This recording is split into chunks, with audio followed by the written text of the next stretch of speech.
go ahead and get started. I want to welcome everyone to our latest Preserving Historic Places virtual conference on code enforcement during COVID and how I learned to live in my Prius, which I love that Steve's actually doing his presentation from his Prius. So thanks for sticking with the theme there, Steve. My name is Jeannie Regan-Dinius, and I am the Director of Special Initiatives for the Department of Natural Resources Division of Historic Preservation and Archaeology.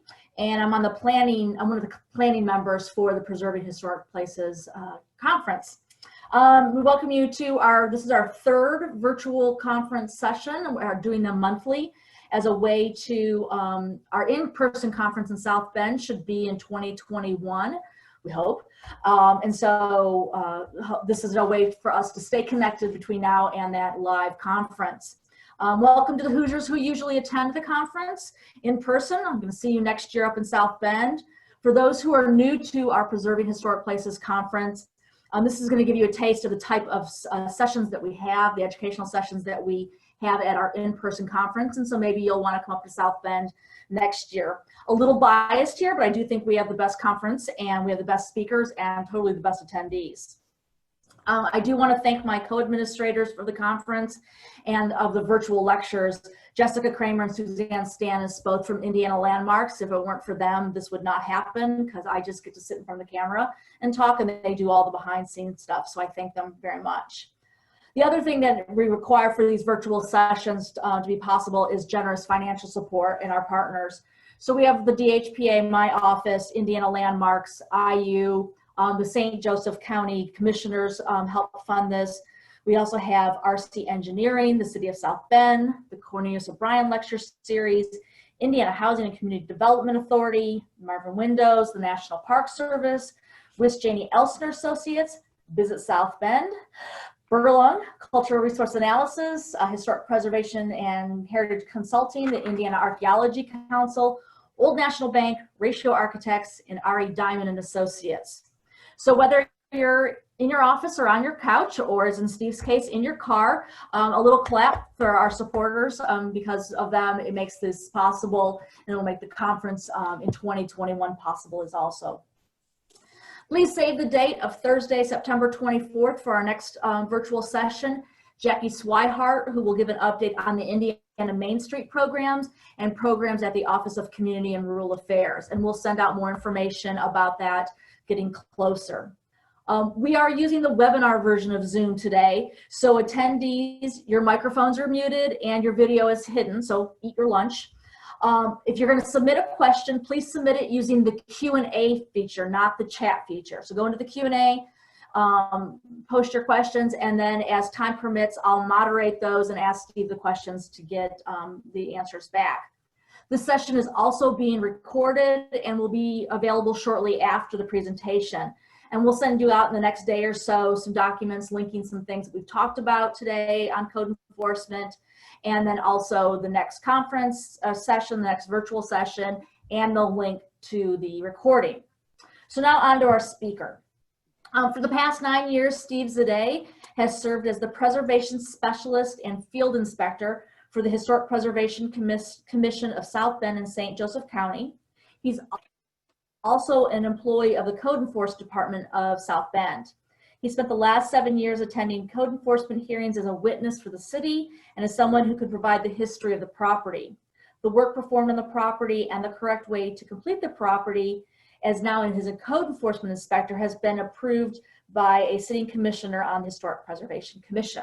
So without further ado, I send you over to Steve's car and how he's learned to survive code enforcement during COVID. Steve. Hey, there you are. Good afternoon, everyone. First of all, I wanted to clarify, actually last September, I no longer was the preservation specialist for HPC.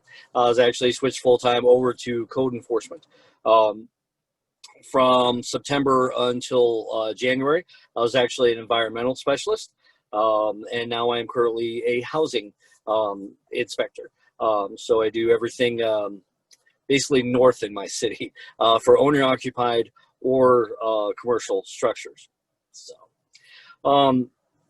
A lot of things to talk about today. I'll try to get through. I'm pretty. If you couldn't tell already by the way I talk, I'm pretty informal. I have bullet points that I definitely want to get across, and the rest of the time will basically be kind of filler on things, if you would. If I wanted to say everything that we had to go through in the last few months, I would need a lot more time. And likewise, I am in the Prius, if you can't see it. But we've got because we currently are still not utilizing our offices. There are different reasons for that. So basically, this is my mobile office and has been since March. So, all right, if we can go to the next slide, please. Where'd you go? All right. First of all, I want to discuss a few things about our organization with code enforcement and how we tackle things, in particular how we go starting cases and everything. Now, two things to keep in mind. I have to give you the code enforcement stuff and then get into how we got into the relationship with preservation and the other departments, as well as Indiana unsafe building law and our other local municipal codes that we deal with. First of all, dealing with the structure and the responsibilities. Basically, it is our job to uphold all those ordinances set in our municipal code. This goes through everything from maintaining properties, maintaining structures, to also things like licensing that we'll deal with. Under our umbrella is also the Animal Control Division and our resource center here. So we've got our hands in a lot of different things. Not every inspector is going to deal with everything, which brings us to the distribution of inspectors. When we had before all this happened, how it was set up was basically we had six areas that were dealt with environmental inspectors. And then we had the two housing, one north, one south, each handling three of those areas. Once again, that was owner occupied or commercial structures. And then we also had three RSVP, which is the Rental Safety Verification Program inspectors. Now those dealt with rentals. And that was obviously split up into thirds. That way the city always had, there's always multiple coverage in case someone needed backup, needed another set of eyes, that sort of thing. It also made so that if someone was off, then there was backup immediately there in order in case something happened that an inspector needed to go out for. And obviously those things change. We'll talk about that next. But how cases normally develop, if we were dealing with a housing case, for example, and we noticed a deterioration of a house, and it got to a point where there were enough things there that were in violation. Once again, going right off the unsafe building law. So things like material falling off the building, including paint, holes in the roof, drainage issues, gutters, those type of things that weren't quite up to spec the way they were supposed to be. Then those are all items that we can start on a case. We approach a property pretty easily. We go ahead and we will photograph the violations and we send out a letter. From there, we usually have a 30-day checkup on that. During that time, most of the time, property managers will contact us back and either make some type of arrangement saying, hey, this is the kind of time frame I'm looking for, or I don't see this as being a violation, which happens quite a bit, or ends up going where we are unable to speak to the owners. After that time, after 30 days, we don't get contacted, then we'll go ahead and we'll send another letter with a quicker turnaround time, and then we'll start going with either the issuance of fines or asking for a hearing. In which case, when we go to a hearing, and it's a public hearing, and the hearing officer can do different things. Hearing officer can say, hey, we're going to give you a longer time frame, or say there's a lot of work to be done here, we're going to give you X amount of time to do it. And they can either get into a repair agreement, or they can be hit with a civil penalty if it's willful neglect is being shown and there's more deterioration, or they can vacate and seal the property, which makes it that no one can live in the property during that time. And and what have you. So those things end up taking a lot longer time. Currently, because we are unable to do hearings, and even right now having to deal with tickets are a little interesting, because not all the office was even open in order to collect those tickets. Can we move to the next slide, please?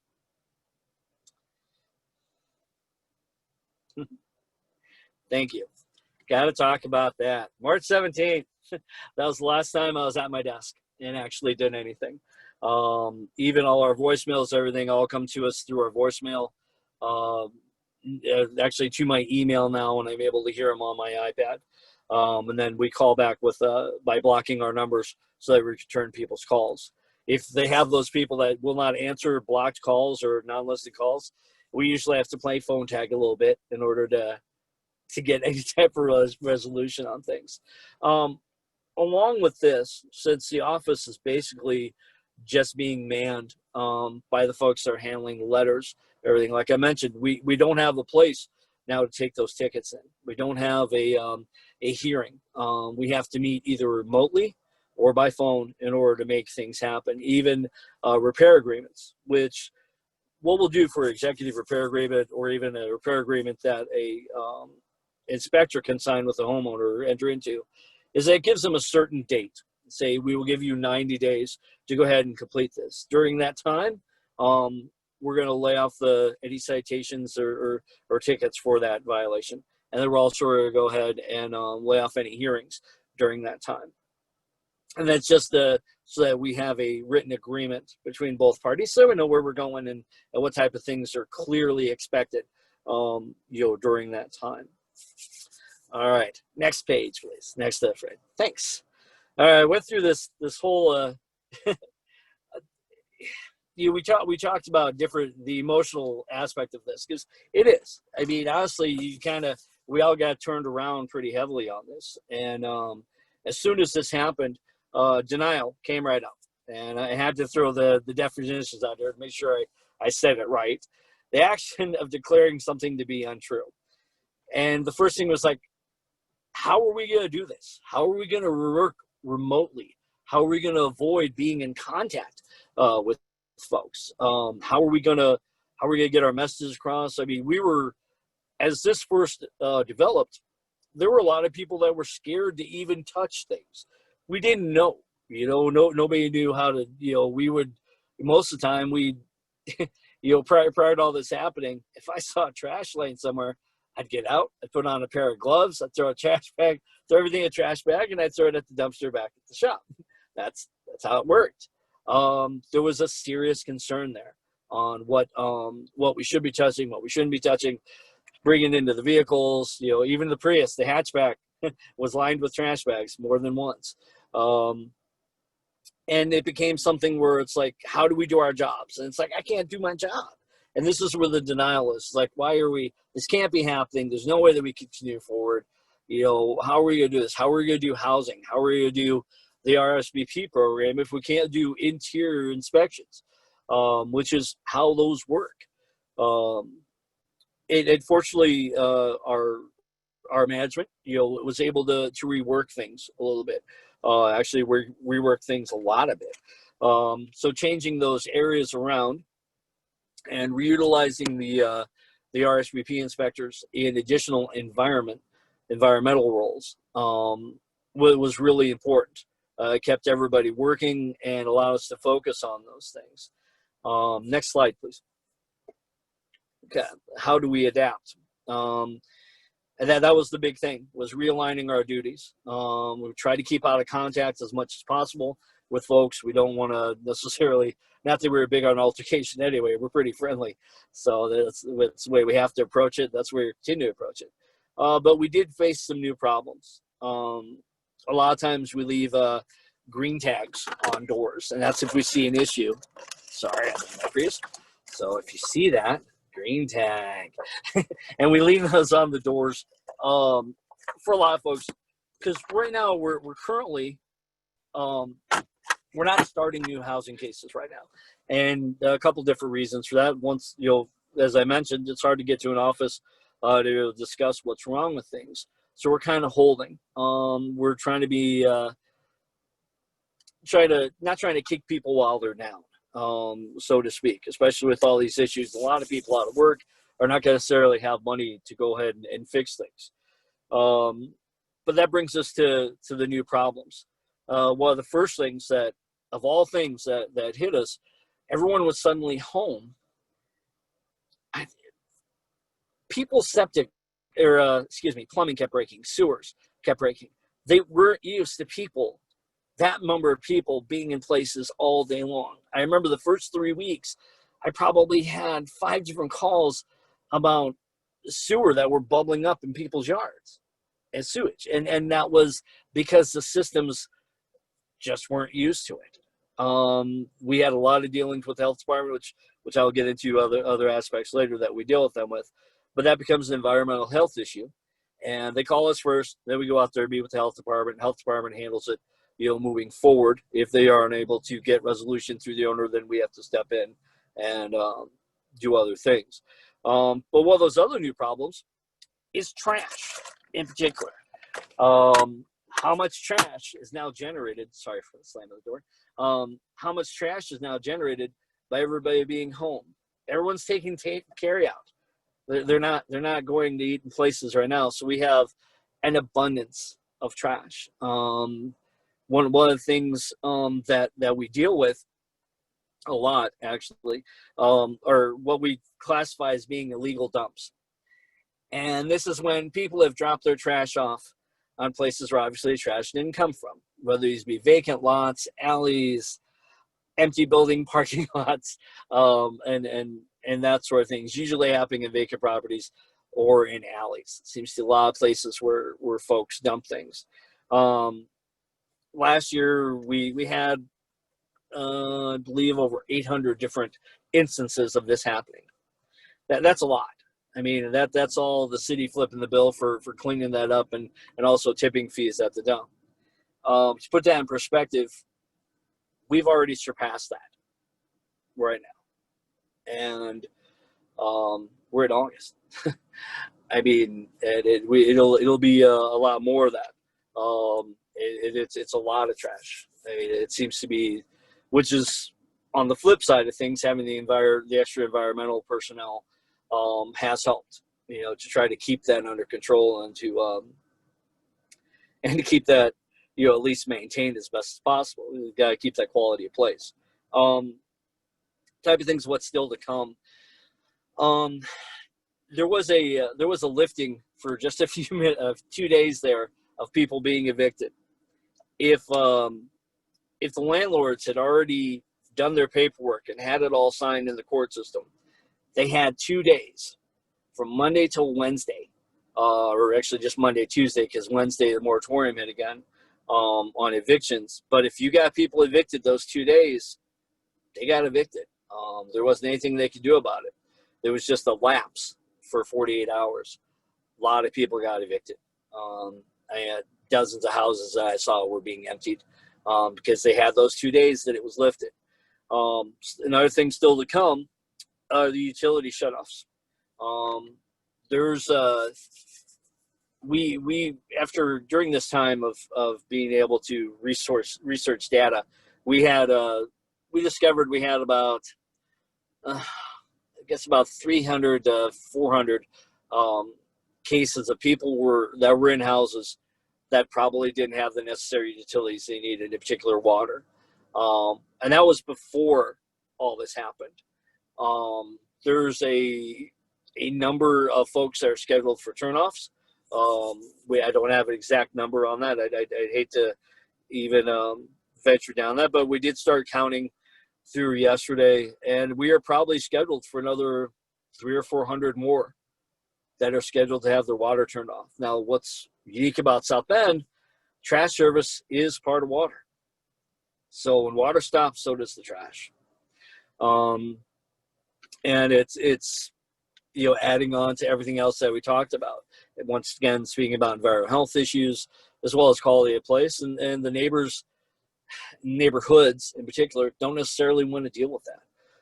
So we get a lot of calls. Right now we get a lot of calls that, hey, I don't think these people have trash service because their garbage is piling up everywhere. It stinks. Animals are getting into it, and what have you. So the other part of that goes into you see up there resources for residents, and we try to help as best as possible. Say, hey, if we contact them, reach out to them, say, hey, what can we do with this? Some folks have already talked to crew and have been able to get where they've gotten those things cleaned up, and they will make payments and what have you. Also, there are of course, other resources that you can get through South Bend, the city in particular, that are different from anything that we deal with. Next slide, please. Anger. All right, strong feeling of annoyance, displeasure, or hostility. About a month or two into it, after things started settling, we started feeling a bit angry, because we were feeling exceptionally helpless. We couldn't do what we were supposed to do. I've got folks calling, and this place is a mess. It's falling down. This is a great neighborhood, or this is a historic neighborhood. You can't let this go like this. And you're absolutely right. And I'm going to take down all that information, and we'll try to reach out to the owner.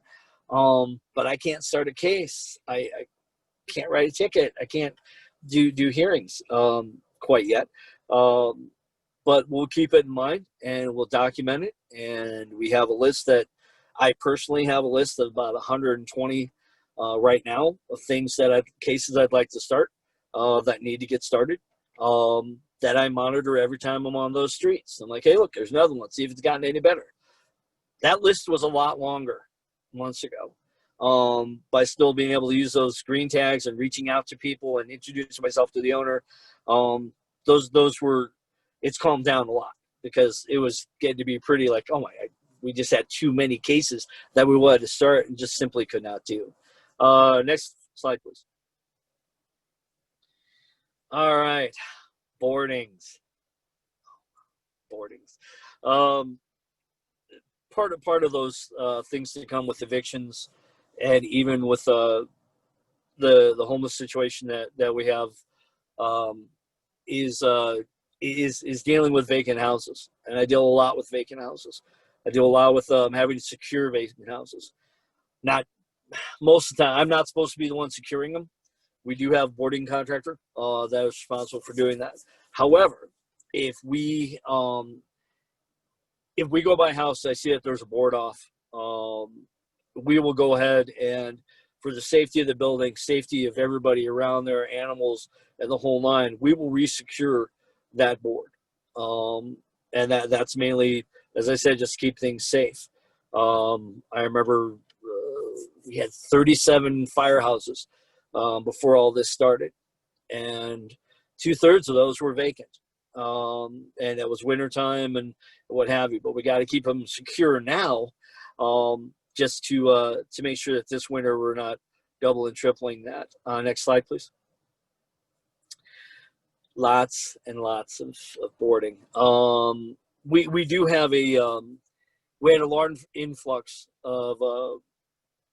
of homeless that came to South Bend recently in the last few months. It has truly gotten, the population has gotten larger than it was. It was beyond the means that we had already planned on doing what we could for the population that we had at the time. So those resources are thin, and because of that, a lot of folks are going to empty houses, and there's so many reasons why. We have to try to take care of those folks in those houses, and also try to keep the houses protected. Next slide, please. So because of that, we find ourselves rechecking secures a lot, and in particular, trying to make sure everybody's safe, trying to let things get too bad. Once again, the environmental health issue of things is overwhelming. I mean, without water, think of everything that we do with water, from washing to using the toilet in particular, and everything else, garbage collects and all that. And that affects not only that particular house, but it affects the neighborhood, and it affects the neighbors that are around there, neighbors that, houses are selling for a good price right now. It's tough to want to stay there if they're going to be next to that for maybe a while. Where bargaining comes in. Negotiate the terms, condition of transaction. Next one. Next slide, please. Sorry, I don't have control of the slides. Thank you. So one of the things that we dealt with, which was actually end up being a bright point, is that a lot of those folks that we had talked to earlier in the year that were like, hey, I just need more time to get these things done. Well, guess what? You got lots of time. You see on the slide right there, the main reason why this property was written up was actually for the garage. And everything from window being out, hole in the roof, lots of peeling paint. Go to the next slide, please. But the guy has been working on the house, which was almost as in bad shape. So we're bargaining. We're giving him time because he's done everything right. He's got the permits. He's started on the place that he's in and he's living in. Next thing will be the garage. And I've talked to him about it. That's okay. You can go to the next one. All right, got to talk about this. We have a lot of garage issues in South Bend, and that's because garages were, a lot of our smaller housing stock was actually put up by a lot of the employers here, working with builders, working with their own banks, and what have you, in order to give their employees houses. So a lot of houses went up very quickly and in the same style with very minimal garages. And by minimal, meaning that they weren't really bulked up. They're poured on a very small pad, if you would, a pad that would not be legal today. And framework, what have you, left a little bit to be desired. So we're looking at this garage right here. And the got to talk about bargaining. Because I can appreciate the fact that they actually covered it, but it's a tarp. That's really not a repair. Next slide, please. Can't bargain on that. Snow. Actually took the time to research, because someone argued with me about how the tarp was going to hold the snow in wintertime. It's not going to hold the snow in wintertime. That's a lot of, I'm not going to read all that because you guys could read that. But basically that garage, and that is sized out for that garage, 4 inches of snow is 1,000 pounds, plain and simple. And that's light snow. We get nasty, heavy lake effect snow up here. That tarp is not going to hold, and that garage will actually deter quicker, because now you have something that has equally spread out all that weight to tear it all down, instead of just tearing down the spots that had the hole. That sounds crazy, but that repair is actually going to cause it to damage even more. So some things we can't bargain with. Next slide, please. All right. Dealing with the building department, of course, historic preservation, health department, community investment. With the building department, all those folks that needed that extra time, all those folks that got those letters and that had pending hearings that were suspended till later this year, all went and got building permits. We're going to go ahead and we're going to fix these things, and it's going to be great. We're going to do it exactly the way we're supposed to do. No, that didn't quite happen that way. The reality is that the building department is our resource. It's everybody's resource. And building permits are not that expensive. And they will tell you if you're doing something wrong. If nothing else, it's a nice check just to make sure that, okay, this is what I was going to do. And that's absolutely, totally illegal. And you can't do that. If you ever plan on selling the house, it will be an issue. And that's the check stop, right? Plain simple. I deal with the building department every day. Every day we call the building department to double check what the permit is for, if they've pulled one. And also make sure if we see something that's absolutely crazy wrong, that they can go ahead and they can step in and guide them to get the right thing. Historic preservation. If I didn't do what I did for historic preservation, I would not be able to do what I do right now. And for so many reasons, mainly because I know how things are built, things are put together, and what the real problem is on things. With historic preservation, what they bring to the table right now, and I'm dealing with the other inspectors in the other areas that don't have the background I do. They call me and say, what was this building? Why is this shaped this way? Why is this a problem? And getting into everything from showing everybody the old Sanborn maps to to where property lines are, to even introducing people and how a lot of things were made, and why that fix is not going to work on that property. That there are very few days that go past where someone doesn't ask me a historic preservation related question. I have 3 today, as a matter of fact, for Chapin Park. Health department, gotta give credit to health department. Health department in particular, we don't want to take things to an extreme where anything gets condemned. We don't want to do that. We have demolition of firm orders that we do in hearings, and this means that it's slated for demolition unless it is an executive repair agreement has been signed, which is a legal binding contract saying we're going to get this done by this time, or it naturally gets demolished. We try to avoid those for obvious reasons. It doesn't help. Sometimes it helps the neighborhood to have certain things torn down, but not always. The health department allows us a different avenue since we're unable to do tickets and hearings right now.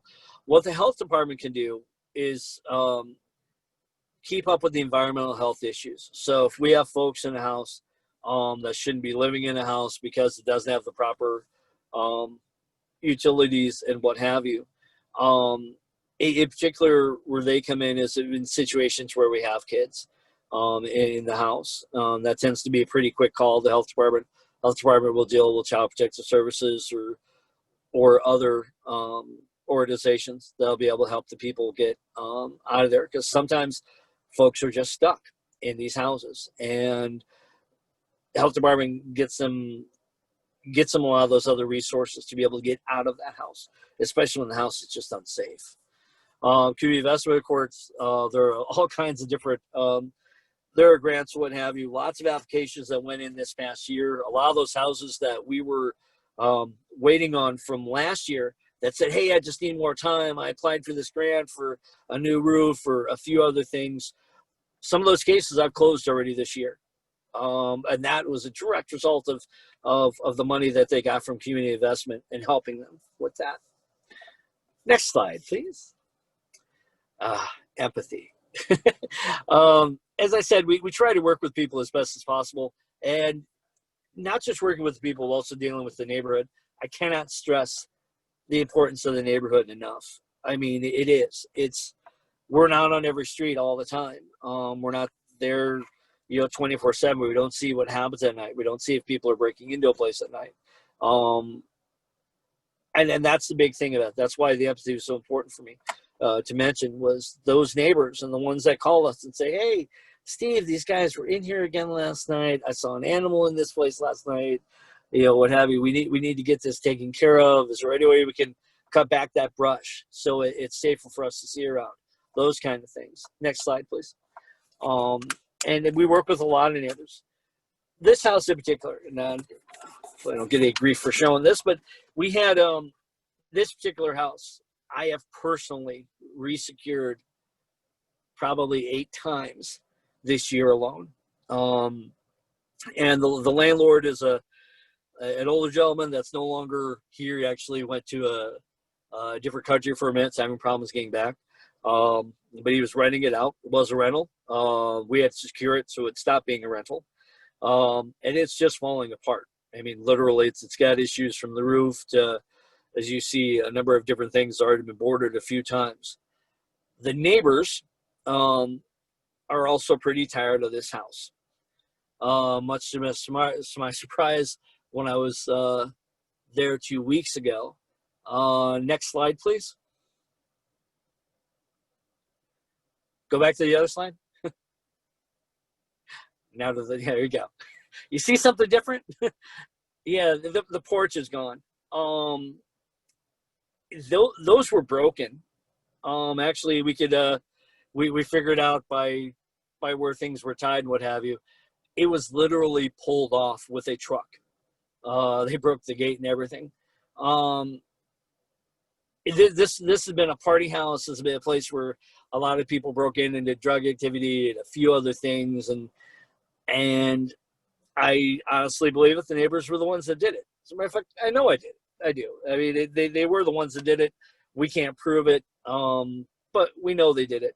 And part of this is literally, I talked to the neighbors. I said, "You have any idea what happened to that house?" It's like, I don't know why you're that angry. We're just helping. Someone's helping you tear it down. Why are you angry? It's like, because somebody's tearing it down, and now it's unsafe. And obviously, right now, with so many communities dealing with budget issues, because we're not making the money we made off of parks that we normally do. We're not making the money that we made. You know, we have a convention center here. We have a wonderful theater here that had hundreds of days of events that we've already missed. That money is not coming in to help, you know, city services and everything else get taken care of. So demolitions are on the back burner right now. They have to be, I hate to say it, but we have a fire issue or there's a serious chance of public safety being in question, then we have to take those down first. But not, you know, houses that are still standing, we got to wait until the opportunity and the money comes. The only problem was that the neighbors obviously don't want to wait. Next slide, please. Or the house next door. Next slide, please. Or the one next to that. Neighborhood is not happy at all. And what do you do in that type of thing? We obviously, you know, this is illegal. This is a destroying of a property. We're trying to, you know, it's frustrating because we want to be able to help everybody. You know, this particular house I really don't understand because it was boarded up and it wasn't really causing any problems. Can we go back one slide, please? Now that one there had been 2 fires set in there by partiers this year, and that house actually had a bunch of work done on it before people started breaking into it, and it had a reputation. Police had to come out there a number of times. Try to feel empathetic, you know, empathy toward this. Try to feel sympathetic to what this neighborhood is feeling and what they want to do, but can't really justify this. Next slide, please. And the slide after. All right. Hope. Yay. Things are going to get better. Feeling expectation, desire for a certain thing to happen. Next slide, please. Remember I was talking about all those folks that just needed more time? All right. This strange, lovely little apartment building has been sitting empty for about 10 years, minus one caretaker that was living in the basement closet, what have you, just kind of keeping people away. Finally got a new owner that last year at the end of the year, and was finally able to take possession of everything, I believe in January or February. Next slide, please. I know, not my favorite building materials, but at the same time, by the time this picture was taken, not only did it have new materials on it, new windows were already ordered. He's also doing an apartment building in a historic district. He's using the same windows, which are aluminum clad wood, because he likes the quality of them. The parapet had been completely repaired. The roof had been repaired. The whole place had been painted. The inside was all gut out, down to stud. And right now, this was a month and a half ago, right now, those windows are done. He's putting drywall in. So I got a couple more months, and this property that's been sitting as an eyesore for a long time is finally going to be a part that's a good part of this neighborhood. And it's on the main drags in South Bend, and it needed it. It looked horrible before. It looked like it was just waiting to collapse on itself. And he's done a lot of work on it. Next slide, please. I love this picture because this picture is like from the Zillow website, and it's like 10 years old. Because this house, I can't remember the last time this house looked this good. It's next door to a landmark, so I've been seeing it for a lot of years, and I paid a lot of attention to this house and the slow deterioration of it. Next slide, please. All right. So not only did that fail at that roof line, it failed through the porch roof line and actually into the house. So the wall at the front there between the bay window and the front door were all deteriorating by the time the new owner got it. Next slide, please. Once again, newer materials. I know everybody's crazy about it. The preservation is, to me, it drives me crazy. But we have a street now that has two other landmarks on it that have other landmarks within blocks of it. It's an old neighborhood with a really great housing stock that has a lot of families in it, that now has one more that didn't go to demolition, that was saved, and they're flipping it. It's not going to be a rental. Nothing gets rentals, but the idea is that this is going to be an owner occupied contributing part to the neighborhood. That's a win. That's a huge win, and I see more and more of those. I've been fortunate enough that out of the 140, 150 cases I inherited in January that were still open, we've had about 30, 35 that were actually closed, done, no violations anymore, ready to go, people already living in them, happy and glad to see that. So next slide. I'm trying to keep up with time here. Oh, there she is. There you go. The 2009 Toyota Prius, 4 full inches of clearance, if you couldn't tell, at the bottom. I do a lot of alleys, so that poor thing's undercarriage has gotten beat up a little bit. I put gas in it every other week, and I drive all day long. The gas mileage is absolutely insane. I have to mention the Prius because I'm glad I have it. Very grateful that I have the Prius. And because it's part of the title, I felt it should be mentioned. Next slide. There's my mess. I literally took that picture right before we started broadcasting. So I literally live in there. You see it in the maps, you see the garbage, you see the phones, everything. I was told to stop about 15 minutes early so we're going to have questions. I am really close to that time. So do we have any questions? Anybody want to say anything besides just me? So Steve, I think that your viewpoint is that a building that maybe gets some new material, new windows is better than a demolition because you can always take that stuff off and restore what's underneath? Absolutely. And in particular with that apartment building and even that other house, they didn't strip that down.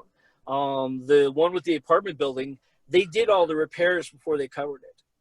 And that was the beauty of it. He just didn't want to deal with the paint, but all those repairs were made, so it's solid, and that's what saved that building, not the whatever he put on top of it. The fact that the work done underneath was done. So, sorry, I have to switch from my preservation list back to my code, doings. So, yes.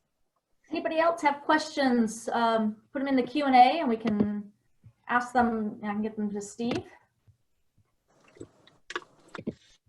I agree with you, Steve, on the getting things better. It's better than to have than an empty lot. So I know that there are purists out there, and I respect that, but yeah, reality is. Right. Fight us apparently because they're not asking questions or commenting in the Q&A. So we're right. I mean, we've had around campus in particular this last year. There's a house moving today. As a matter of fact, there was one moving. We drove past it about an hour and a half ago.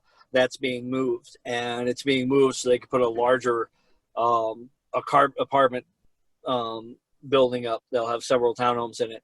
But it's another one that got moved. They got saved. I've seen 5 houses moved since I've been in this job.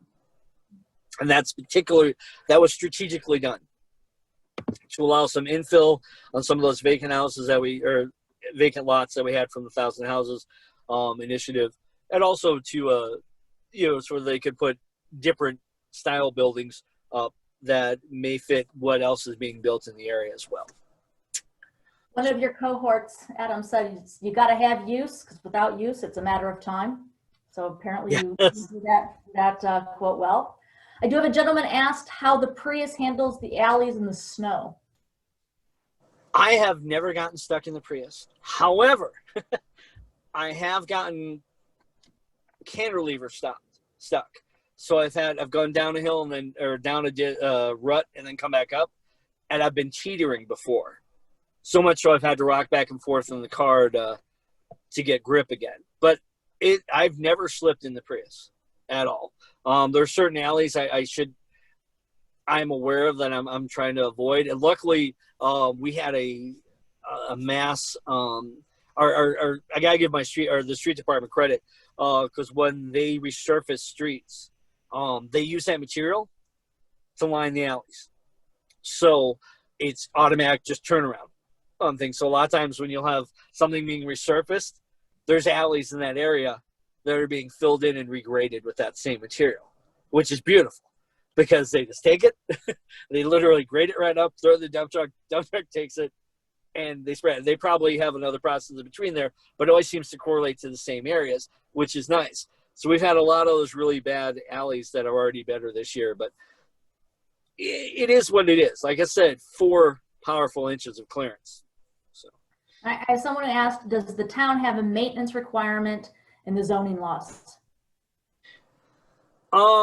We do have maintenance requirements, and actually there's so much of what is in touching on the historic preservation. So many of those things that were in our guidelines, in our standards and guidelines for the neighborhood books, are right out of the Indiana Unsafe Building Law, as well as the South Bend Municipal Code. So yes, we do have actually zoning now is we're all going to be part of a Department of Community Investment umbrella here, and zoning is part of that too, which is great because we can actually deal with those zoning issues as code enforcement. Like, another reason why you can't be doing that here is because there is a zoning infraction, and we deal a lot with the zoning already, having to deal with parking, illegal automotive repair shops, and that type of thing. We already deal with even zoning when it comes to the animals. So we already kind of deal with that already, but now having that as under the same umbrella, it's just one more tool. So okay. Somebody asked if you would show your green tag again and kind of explain what's on there. What are the issues? It's in reverse. Okay, so basically, this is our green tag.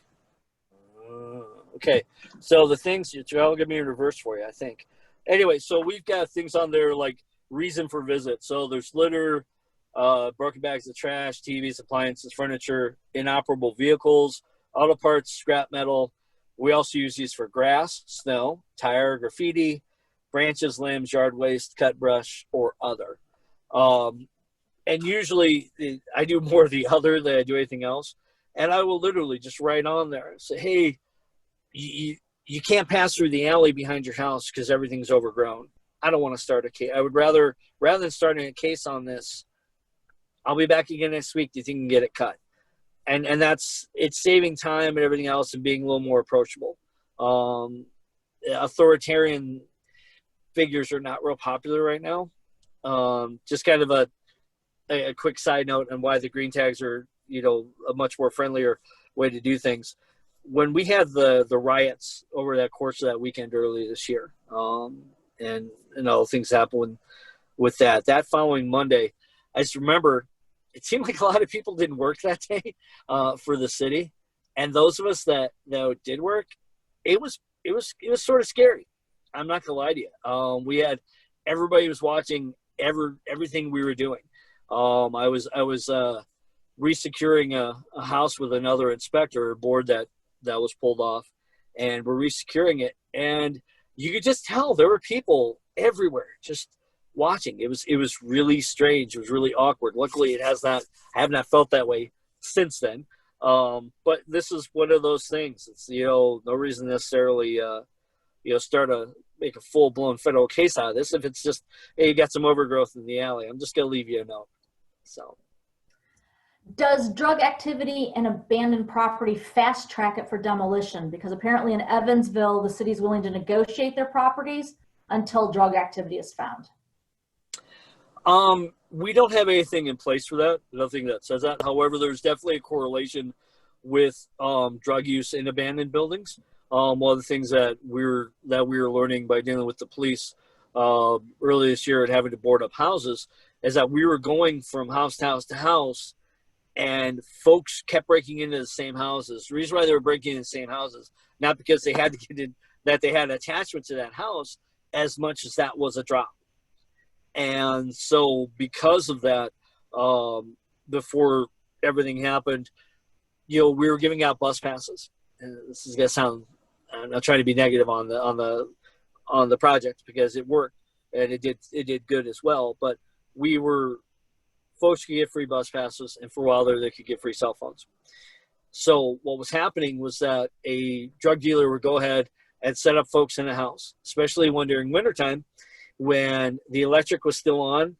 There was no account there, but the electric was still on. It wasn't physically disconnected, because that's always the last thing to do, because the power company doesn't necessarily want to send a union electrician out to disconnect the wire. They'll just turn the account off.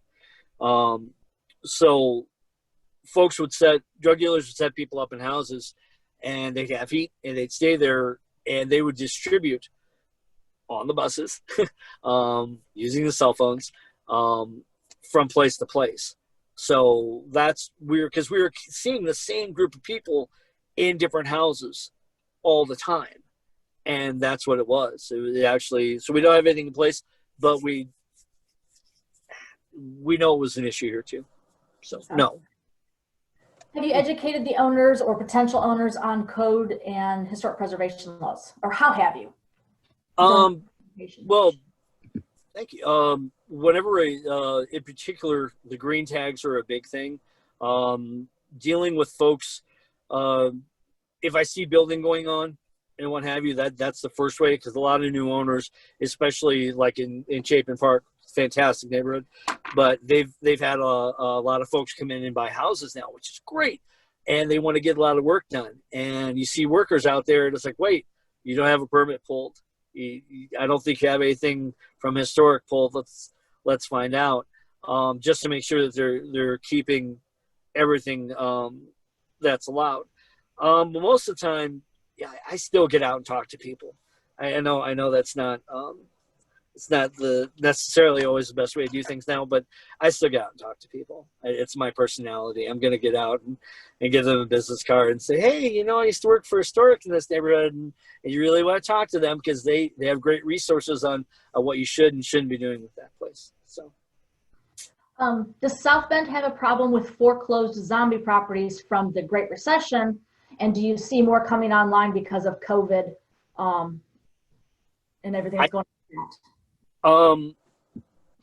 Yes, we do. The 1,000 Houses in 1,000 Days really did a lot of trying to at least break that into chewable chunks. Okay, so if you had a block that had a number of those together, then the focus became, let's go ahead and take care of this block and utilize the properties that are still standing to bring up the property value for those.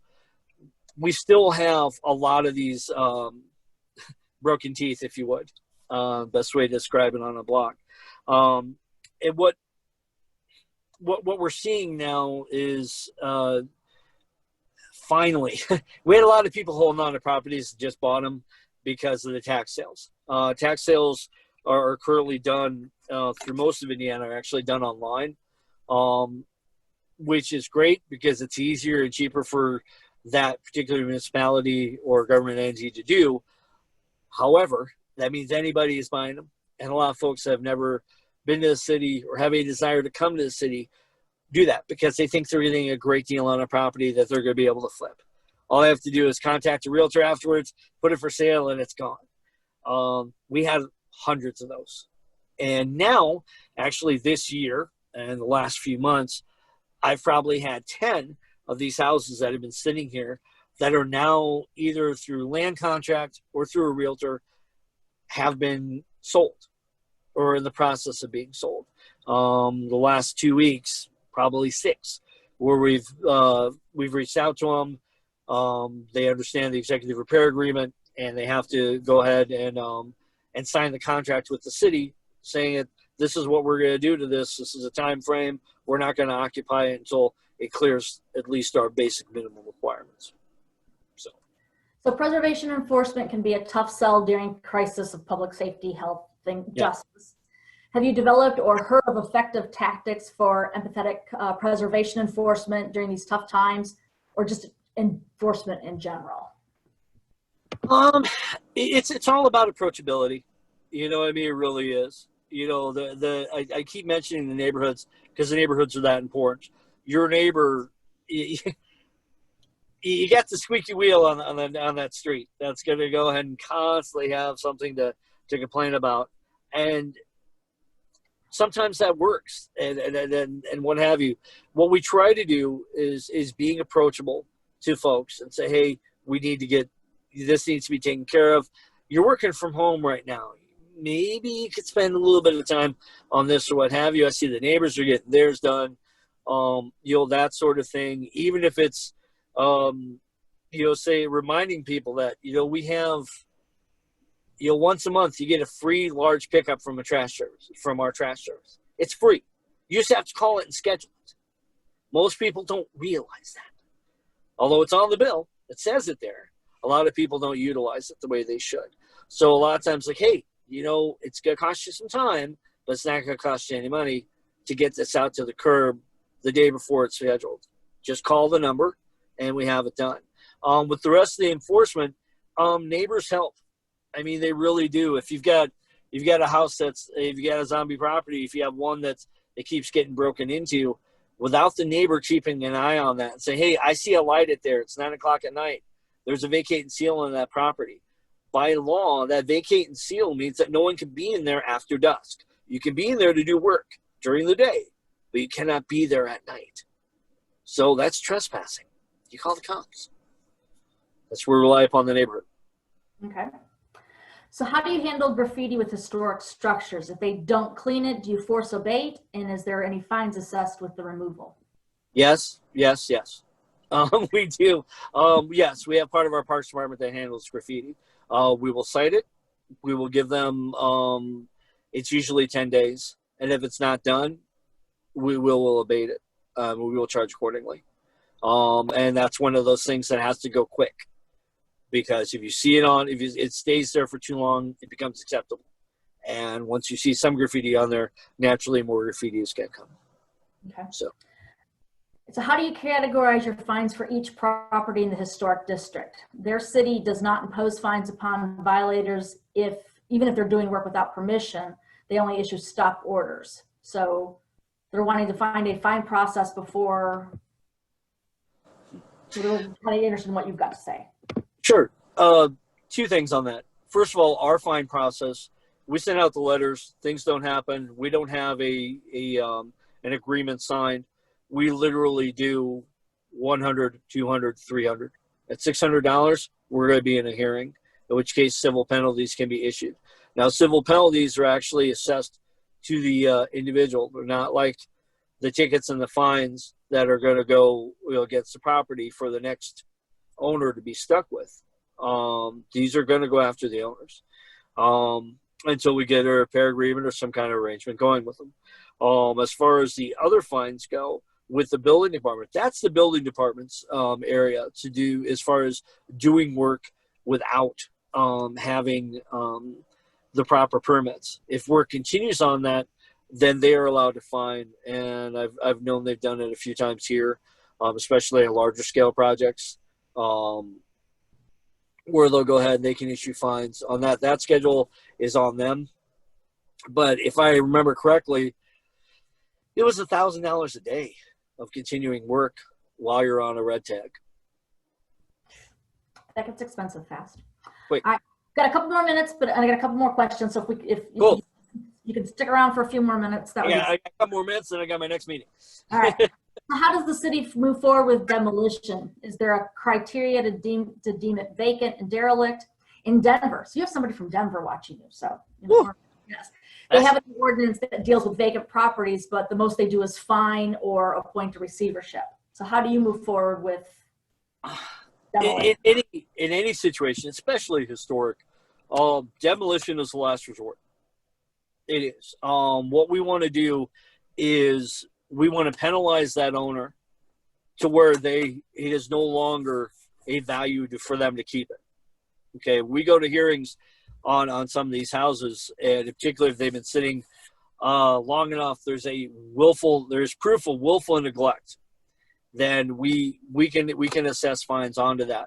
And like I said, those goes to the individual; they don't go to the house. So it's their fine, because we don't want to tear it down. We don't, any property in particular. We still want to keep it on the tax rolls. We want it to be a part that hopefully helps the value of the neighborhood. We've got a firehouse that's in, I'm gonna bring up Chapin Park again because I spent a lot of time there. Firehouse at Chapin Park that's been sitting for a few months. We had an executive repair agreement on it. It had expired. He was hoping to sell it. He did sell it. It is currently the process of being repaired. And that's a win. That's a lucky one. Obviously not all those are. But the idea of the fining is, rather before the demolition, is to try to keep things. If it becomes a public safety hazard, then you have to demolish it. One of those houses that had the columns broken out of it, it's on a corner, and it's by a school, and there's sidewalks in front of it. And when that porch falls, it's going to fall into the sidewalk. It's going to fall into the street. One way or another, we're going to have to take that down.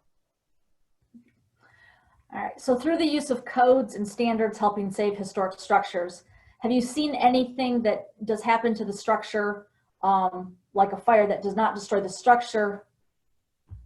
I should be able to read, Okay. So through the use of codes and standards helping save historic structures, have you seen that if something does happen to the structure, like it has a fire, but that does not destroy the structure, have you seen the structures being repaired? So there's a bad damage through a fire. Are people then repairing it, the historic structure, and if so, in a reasonable time?